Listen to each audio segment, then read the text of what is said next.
वो ये है कि फ्री बिजली, फ्री पानी। You are somebody who understands numbers. आप इंडियन रेवेन्यू सर्विस में रहे हैं, नंबर्स आपको पता है, टैक्स कलेक्शन कैसे होती है, टैक्स की रिक्वायरमेंट किन चीज़ों के लिए होती है।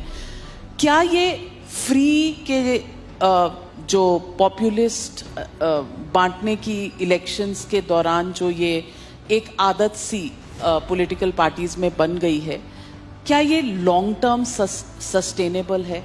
क्या ये गुड पॉलिटिक्स है?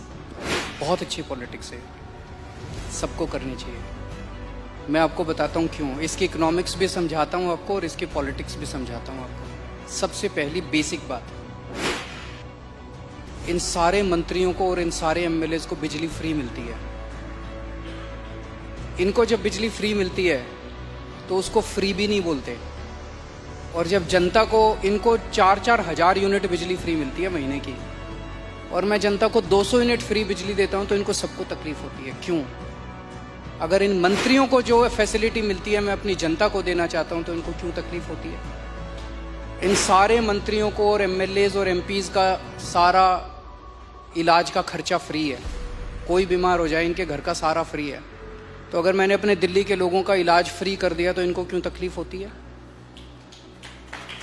जो जो चीजें इन मंत्रियों को और इन संतरियों को मिलती है मैं अपने लोगों को देना चाहता हूं, नंबर 1। दूसरी चीज, अगर मैं, एक समय था जब मैंने सुना था कि राजनीति के अंदर एक समय था जब फ्री बांटते थे, और फ्री बांटने का पैसा कहां से आता था? सरकार लोन लेती थी और लोन लेके उस पैसे से फ्री बांटते थे। That is not good economics.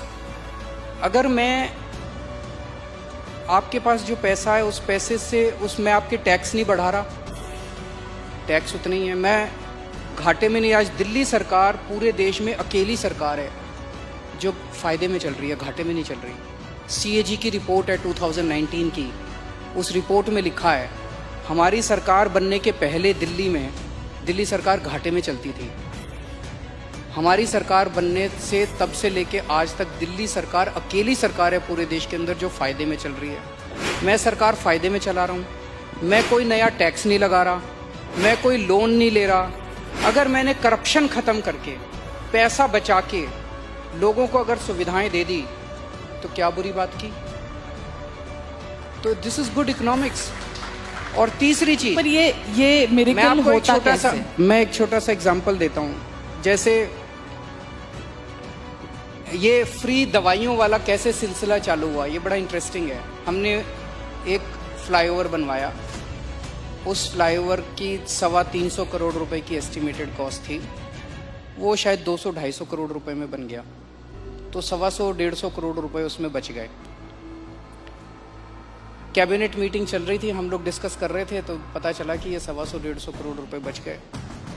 हम ये डिस्कस कर रहे थे इस पैसे को कहाँ इस्तेमाल करें। तो मैंने कहा अगर हम सबका इलाज फ्री करना चाहें तो कितना खर्चा आएगा? So after 2-3 days they got back to me, they said 300-350 crore. So मैंने कहा ठीक है, इतना तो हम फ्लाईओवर बनाने में ही बचा लेंगे, इतना का पैसा। तो अगर मैंने फ्लाईओवर बचा के लोगों का इलाज फ्री कर दिया तो क्या बुराई है? मैंने सुना था कि एक मुख्यमंत्री हैं शायद गुजरात के, उन्होंने अपने लिए एक जहाज खरीदा 190 करोड़ रुपए का।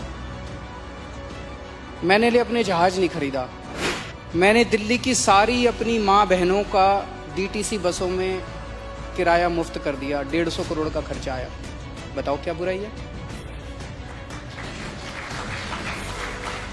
So good politics and good economics, ये कर रहे हैं हम लोग। तो आपके पास ये कौन सा ऐसा फॉर्मूला है जिससे आप फ्री में भी देते हैं फिर भी आपकी सरकार जो है वो घाटे में नहीं फायदे में है? ईमानदारी, सही नियत, बस और कुछ नहीं है। मैं बहुत छोटा हूँ, मेरा एक्सपीरियंस भी बहुत छोटा है, लेकिन मेरा 5-7 साल का सरकार चलाने का एक्सपीरियंस ये कहता है कि किसी भी सरकार में पैसे की कमी नहीं है।